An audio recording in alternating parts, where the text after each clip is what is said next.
Hey guys, time for another test of the DigiQII temperature controller, BBQ Guru. Today I'm going to do some ribs. I got some loin back ribs here, cut St. Louis style. I'll have to prep those a little bit, and I'm also going to do a chicken. I'm going to smoke this chicken up.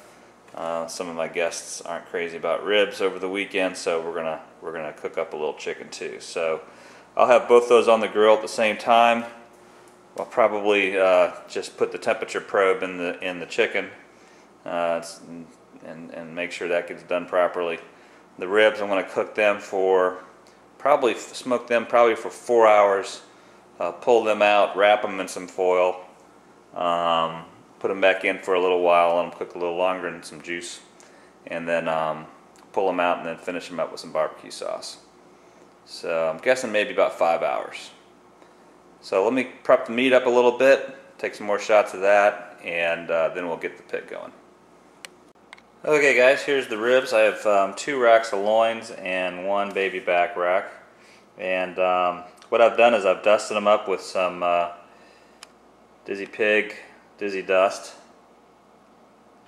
Okay, and then something else that I'm going to try this time that I've not done before, to really seal them in and seal in the dry rub. I saw a recommendation to rub light brown sugar on the ribs, let that sit in for a little while, and then dust again slightly. So I'm going to give that a try. It sounded like a good idea. It sounded like it might taste really good. So what you're seeing on top of the ribs is kind of a dusting of brown sugar. That's all going to dissolve, sort of turn into molasses, and then soak into the ribs. So I'm going to let this sit here for about an hour, get to work on the fire, and we'll update in a bit.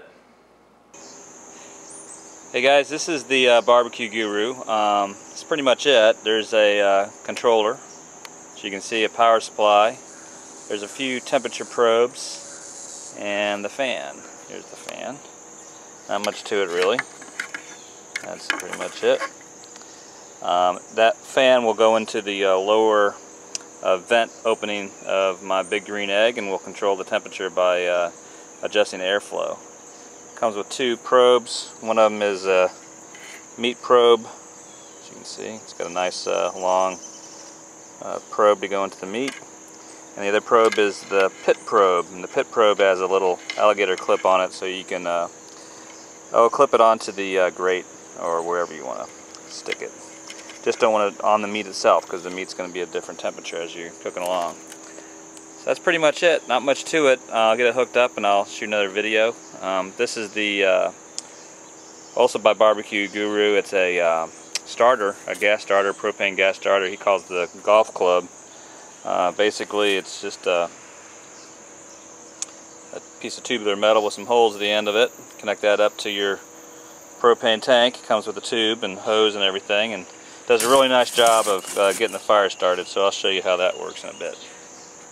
Let me get things hooked up, and I will post another vid of everything hooked up, and then we'll get the fire started. Okay, got it all hooked up. Fire's still not going yet, but I thought I'd show you how I got it wired. Here the pit minder is kind of flashing on and off. It does that when the blower is active. So here's the fan. You can actually kind of hear it. It's not very loud when it's really going, but it just blows air into the lower vent area and controls the fire that way. There's also a little damper, which I discovered on the front of the fan. It allows you to control the airflow primarily when the fan is off.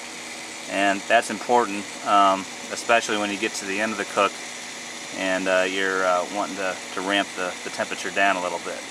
If that's fully open, it's going to let air in, it's going to keep the fire going. So that's an important feature. Nice add by the folks at BBQ Guru to do that.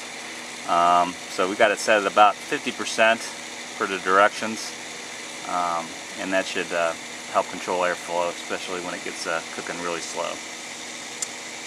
Okay,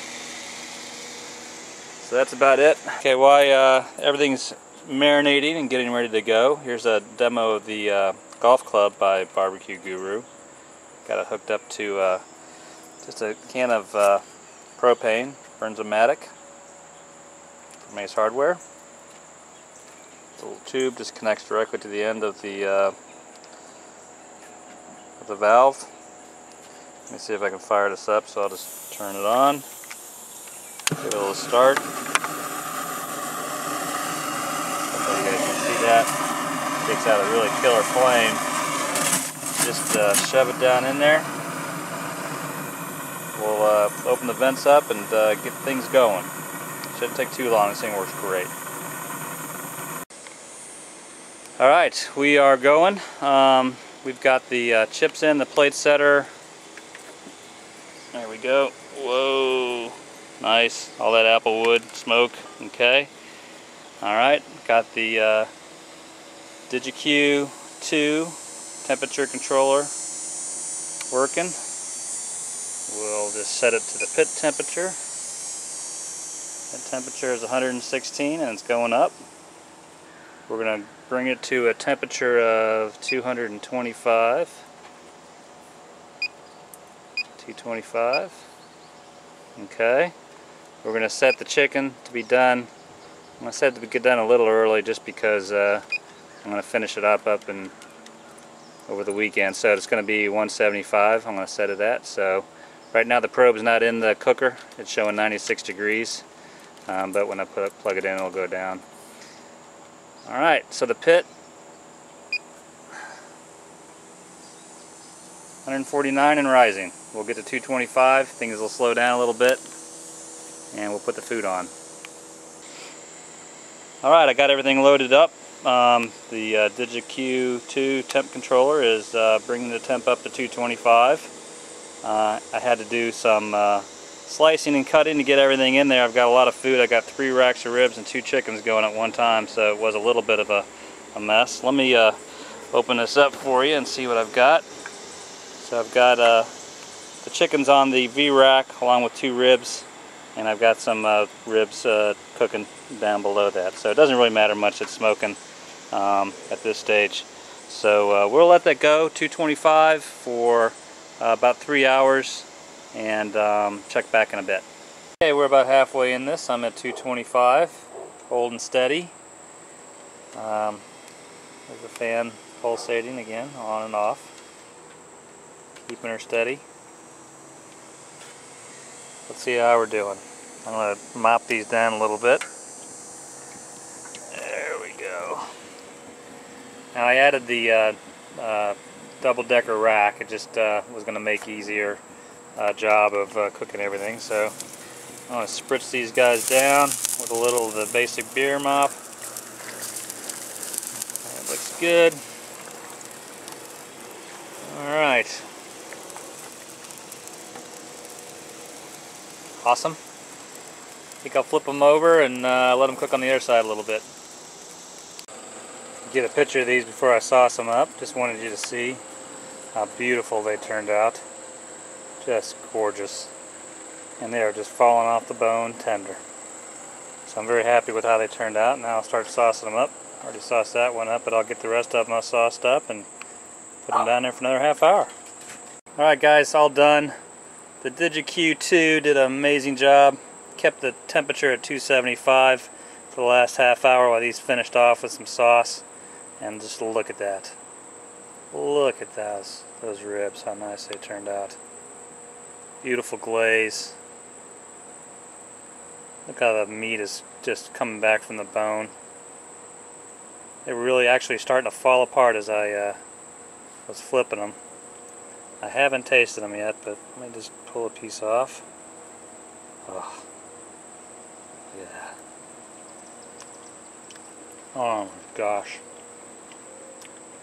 I'm not going to be eating these tonight. They're going to get put in some foil, saved overnight, and we're going to enjoy them up at the lake house tomorrow with some coleslaw, baked beans, corn cob. But things worked well, thanks to my DigiQII.